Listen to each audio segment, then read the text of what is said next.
আসসালামু আলাইকুম, আমি এস এম শাহরিয়ার। আজকে আপনাদের দেখাবো কীভাবে লাইটরুমে পিকচার ইনপুট করতে হয়। প্রথমে ইনপুটে যাই, ক্লিক করি।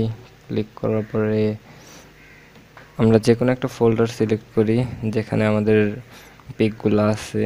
সাপোজ আমি ডাউনলোড ফোল্ডারে গেলাম এবং ক্লিক করলাম। এখানে যে কোনো একটি পিক সিলেক্ট করে নিই, যে কোনো একটি। এখানে অনেকগুলো পিক আছে, তার ভিতর থেকে যে কোনো একটা সিলেক্ট করে নিলাম।